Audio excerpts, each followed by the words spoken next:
perdre la fiabilité de ta voiture. Moi, je vais travailler sur mesure, je vais reprendre de zéro, etc. Je vais mettre personne à dos, mais c'est un petit peu du pipeau. Je dois avoir une solution pour quelque chose, lui il peut avoir une solution pour autre chose. On peut très bien aussi faire des échanges d'informations.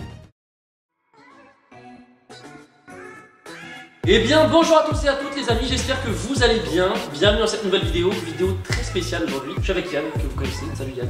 Salut. Comment vas-tu? Ça va et toi? Bah très bien, aujourd'hui on est là pour une vidéo qu'on avait prévue depuis quelques temps. Donc Yann qui est le fondateur de MotorTech. Aujourd'hui on est là pour parler de la reprogrammation dans le détail, on va vous parler un petit peu de toutes les faces cachées. Donc Yann, t'es ingénieur motoriste. Pour commencer, première question, comment Yann t'en es arrivé à faire ça? Je te reprends justement sur le terme d'ingénieur motoriste parce que je ne suis pas ingénieur motoriste. Ingénieur motoriste c'est une qualification, c'est un diplôme spécifique que je n'ai pas. Moi si tu veux, j'ai commencé très tôt dans la prépa par passion, d'une façon un peu autodidacte. J'étais très passionné d'informatique, j'adorais ça, je suis rentré dedans comme ça. Et avec le temps et l'expérience, je me suis formé. J'estime aujourd'hui, si tu veux, que je pourrais des fois me qualifier auprès du grand public de motoriste, mais je ne suis pas ingénieur, voilà. Je sais faire une cartographie, je sais travailler dessus, mais il y a quand même des choses qui sont très spécifiques, qui nécessitent quand même d'avoir une certaine formation, un certain cursus. Toi, niveau parcours scolaire, du coup, tu t'es arrêté où? Alors moi, je suis un bac plus 3 dans une école de commerce, donc rien à voir avec la prépa. Après, si tu veux, donc tu n'as pas de cursus scolaire spécifique pour faire préparateur, pour faire tuner, comme on dit. Si tu veux vraiment exercer ce métier-là de façon professionnelle, tu dois faire une école pour devenir justement ingénieur motoriste, qui à la base est une formation qui est plutôt destinée à travailler pour un fabricant. Enfin, tu feras des cartes d'origine, par exemple. C'est ça, exactement. En gros, les amis, si vous voulez, il n'y a pas d'études exactes pour être préparateur automobile pour travailler chez MotorTech. En gros, il faut faire une école pour être ingénieur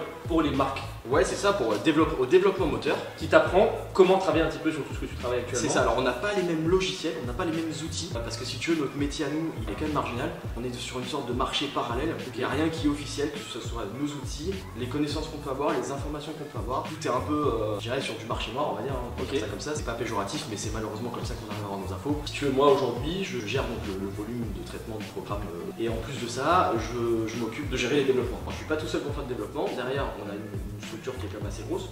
Donc on a un centre de développement avec des ingénieurs motoristes qui sont diplômés et qui sont là pour faire du développement. Du coup aujourd'hui ce qu'on va faire, le programme les amis, c'est que voilà, maintenant vous savez comment Yann en est arrivé là. Le programme ça va être, on a une petite Golf GTI qui est juste derrière nous et on va la reprogrammer et on va montrer de A à Z comment ça se passe. Selon la demande de chacun, je pourrais faire une explication précise sur des termes parce que c'est vrai qu'on est dans un milieu que tout le monde ne maîtrise pas forcément. Donc je risque au travers des explications de parler un peu chinois parce qu'il y a des mots que nous on comprend mais qui sont un petit peu techniques.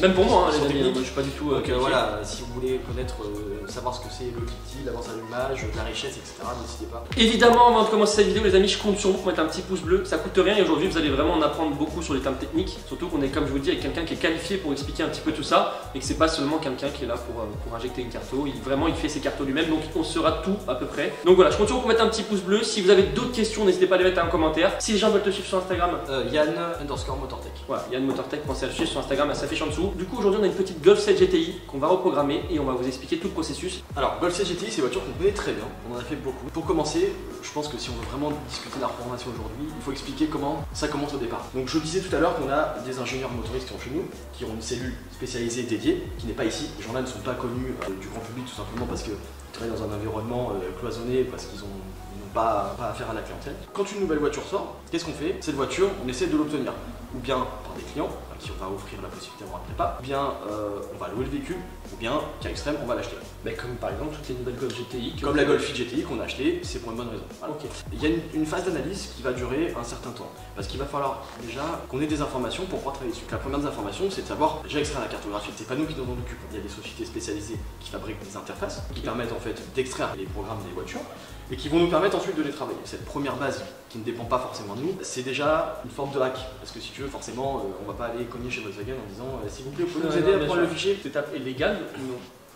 Absolument pas. Si tu veux, le constructeur ne nous autorise pas, nous, à aller chercher les infos. Et c'est pour ça qu'aujourd'hui, si tu veux, tu as une sorte de guerre qui est menée entre nous et les constructeurs et les difficultés qu'on a aujourd'hui à faire les dernières voitures. Parce que si tu veux, il y a des protocoles et des sécurités qui sont mis en place avec une réactivité aujourd'hui des constructeurs qui est extrêmement forte comparée aux années précédentes, du fait des nouvelles technologies. Globalement, maintenant, les constructeurs, ils veulent essayer de bloquer tout ce qui est reprogrammation. Ce qui est normal. En fait, c'est pas tellement la reprogrammation elle-même qui les gêne, c'est l'accessibilité des données qui sont censées être protégées. Et en fait, si tu veux, aujourd'hui, la plupart des véhicules modernes sont des voitures qui sont maintenant connectées. C'est pour ça qu'ils sont très réactifs. Ils sont capables de faire des mises à jour à distance, ils sont capables de nous bloquer. Et c'est pour ça qu'il y a beaucoup de développement en cours où on serait capable potentiellement de sortir aujourd'hui. On parle de la Golf 8 GTI par exemple, on serait quasiment capable de la travailler aujourd'hui. Parce que ça fait 2 ans quasiment que la Golf 8 GTI est sortie, mais il n'y a aucune reprog qui est sortie sur le parce qu'en marché. fait, si tu veux, ce qu'on craint aujourd'hui, c'est que la faille qu'on trouve éventuellement pour pouvoir rentrer dans ce calculateur-là, pour pouvoir le modifier, soit patchée rapidement. Parce que si demain on est capable de la faire chez Volkswagen, ils vont potentiellement s'en rendre compte. Toutes les voitures modernes, la plupart sont connectées, donc tu as des télétransmissions d'informations qui se fait par 4G, et donc à ce moment-là, le constructeur peut être avisé en temps réel d'une préparation éventuelle sur le véhicule. C'est-à-dire que je te la fais court, demain tu nous amènes ta Golf 8 GTI, on la reprogramme. La seconde même, Volkswagen était déjà informé de la préparation sur la voiture. Aujourd'hui, tu saurais faire une Golf 8 GTI en stage 1? On serait techniquement capable, mais on préfère attendre de façon à ce que le développement de ces véhicules-là soit terminé, ou bien que le process soit suffisamment avancé pour que le constructeur ne revienne éventuellement pas là-dessus, et donc nous laisse un champ libre d'action sur plusieurs années. Parce qu'en gros, pour vous expliquer, ça fait 2 ans à peu près que le modèle est sorti, et pendant les 2 premières années, c'est un peu comme tu dis la phase bêta des voitures, où il y a des modifications à faire, les voitures reviennent souvent chez le constructeur pour des mises à jour de calculateurs, etc. Quand tu fais cette mise à jour, tu enlèves toutes les cartes, ça remet tout d'origine. Donc ça serait compliqué pour nous aujourd'hui de dire à un client, bah, écoutez monsieur, votre voiture est terminée d'origine, et en plus de ça, on peut plus vous la faire. Donc ça serait con d'avoir payé par exemple 600 € sur une reprog, et que malheureusement, tu peux pas rembourser un client. Donc c'est pour ça que le fichier ne sort pas. Une fois que cette opération de lecture de fichier est faite et qu'elle est possible, etc., ce qui va se passer, c'est qu'on va entamer une phase de développement. Donc la voiture, elle va être placée sur un banc, et avec différents capteurs, un cahier des charges beaucoup plus important que ce qu'on fait sur banc pour un client final, beaucoup d'analyses à faire, des contraintes thermiques, etc. Donc cette Golf 7 GTI, on va la prendre, on va mettre sur un banc, et on va la fracasser. Si tu veux, j'entends souvent des critiques de préparateurs à d'autres, où ça se cache un peu sur les réseaux sociaux, il a cassé ci, il a cassé ça. Mais en fait, c'est notre métier. Et tant qu'on n'ira pas à la limite, on ne saura pas où est cette limite. Je suis capable de dire attention, si tu changes ton turbo, etc., si tu mets plus de barres, tes internes ne tiendront pas.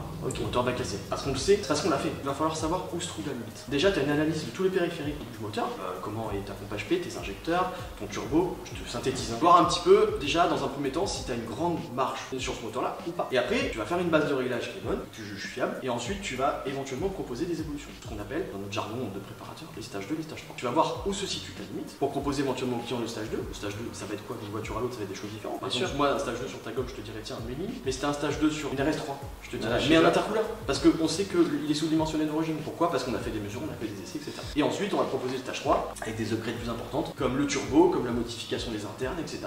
C'est comme ça qu'on sait, on en a cassé des voitures, on en a cassé beaucoup, on en cassera encore, et ben ça nous permet aussi de savoir ce qu'on va pouvoir réussir à faire ou pas. Et de proposer par conséquent aussi des réglages fiables au client final. Bien sûr. Deuxième phase, c'est commercialisation de la prépa, et puis les premiers retours des premiers clients qu'on va avoir, parce que tout comme un constructeur, si tu veux, nous, des premiers temps, on va peut-être pouvoir avoir des mises à jour. Et on estime qu'après, au bout d'un an, on est sur une phase finale, et donc le produit est terminé, tous les softwares, toutes les mises à jour sont traitées, et on y va. Donc là les amis, on vous a parlé un petit peu de la phase de développement de la voiture, et là on va expliquer en gros qu'est-ce qui se passe quand vous ramenez votre voiture ici chez MotorTech ou chez un préparateur. Facile. Première étape, évidemment, on rentre le véhicule, on va le passer sur le banc, et on va faire un datalog. Datalog, c'est quoi? On va faire une analyse des paramètres en temps réel. Déjà d'origine, pour voir si ta voiture va bien. Parce que d'une voiture à l'autre, tu peux avoir des petits problèmes, pas forcément graves, mais tu peux avoir des faiblesses mécaniques. Tu as l'entretien. Voilà, l'entretien, il faut toujours que la voiture soit clean. Que si tu as une voiture qui a 80 000 km, on va regarder un petit peu les bougies, les bobines, tout ça. Mais tout ça en faisant une acquisition de données. Ensuite, extraction de la cartographie. On va la faire par la prise OBD pour deux raisons, parce que c'est plus facile et parce que c'est un véhicule qui n'est plus sous garantie constructeur, donc on peut se prémunir de ça. Quel est le rapport avec la garantie? Parce que si tu veux, tu as différentes méthodes de communication avec les boîtiers. Tu peux faire en OBD ou tu peux faire directement sur le boîtier. L'avantage de faire par calculateur, c'est que ça ne laisse potentiellement moins de traces de ton passage. Donc si tu veux, c'est préférable de faire comme ça quand c'est un véhicule qui est sous garantie constructeur. Les constructeurs qui regardent cette vidéo, ils vont péter un plomb. C'est pas grave. Ensuite, donc, extraction de logiciel, on va le travailler.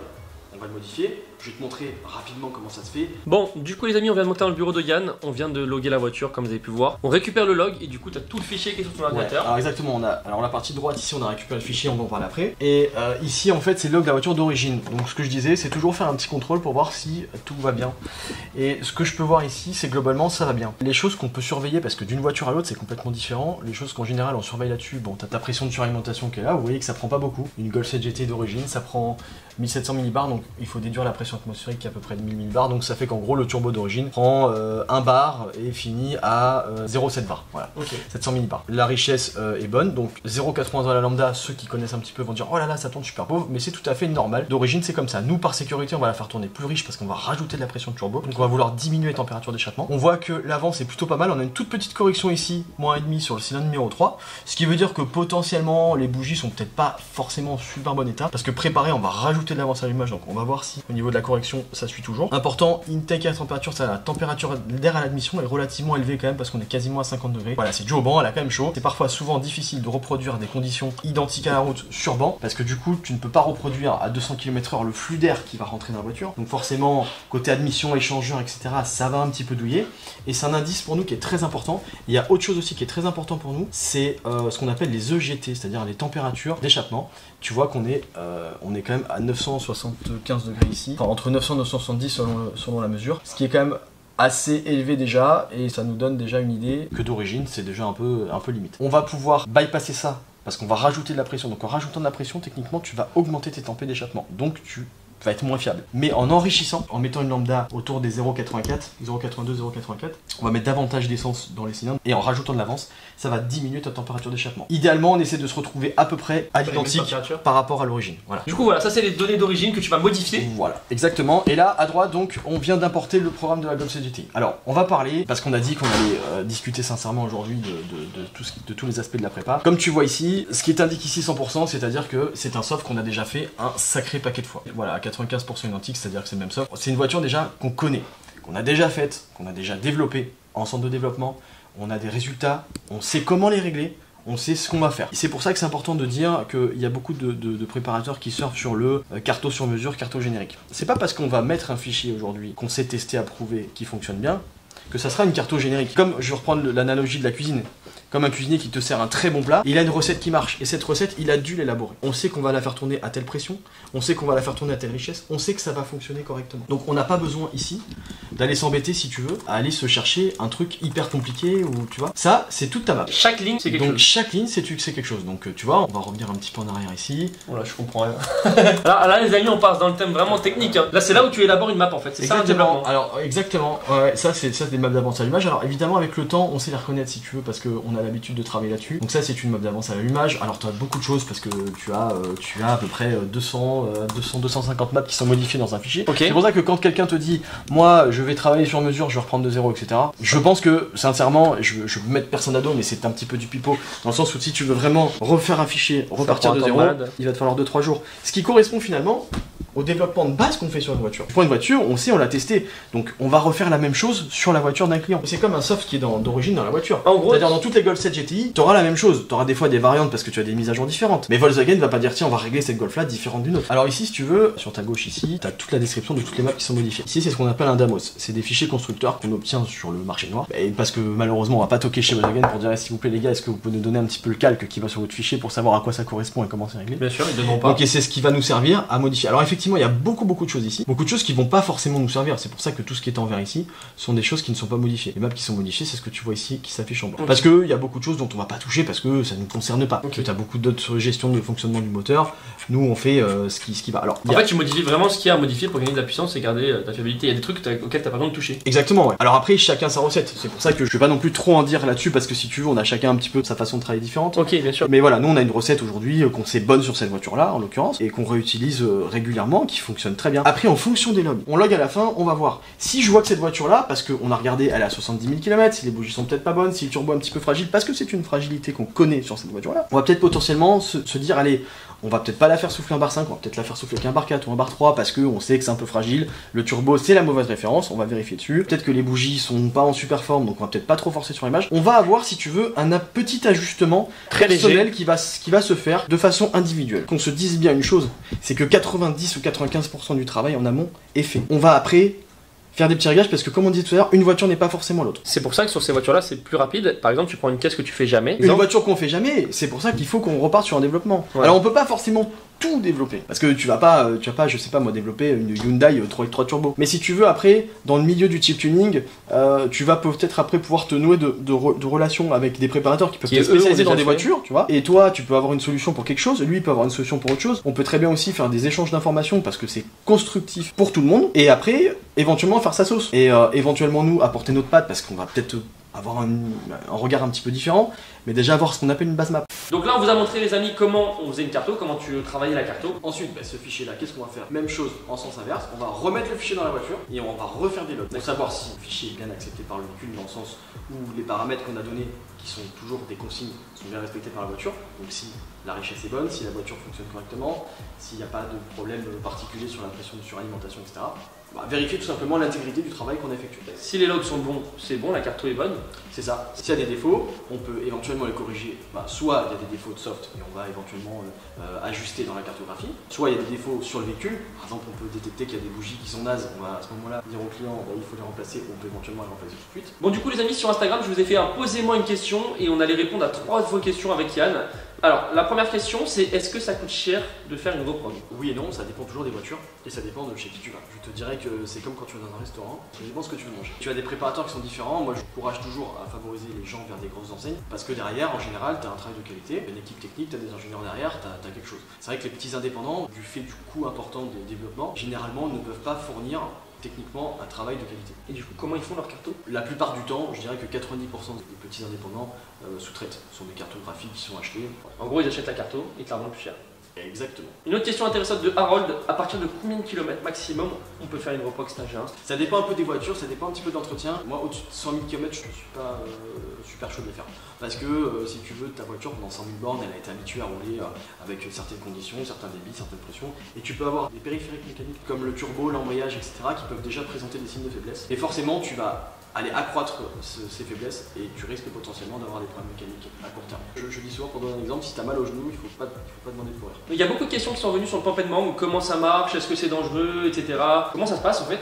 Donc Yann, je vais te laisser prendre la parole là-dessus parce que je pense que ça intéresse beaucoup de gens. Il y a pump and mangle et pump and mangle. Tu as déjà les pump and mangle qui sont déjà établis et prévus par le constructeur. Okay. Comme c'est le cas sur beaucoup de voitures comme les A45 MG, les BMW, M3, M4 en compétition, etc. Donc tu as, si tu veux, existant dans le boîtier, déjà des stratégies qui s'appellent en jargon technique le sound tuning et qu'on va pouvoir éventuellement amplifier pour faire plus de détonation. Ça, c'est quasiment sans risque et sans conséquence.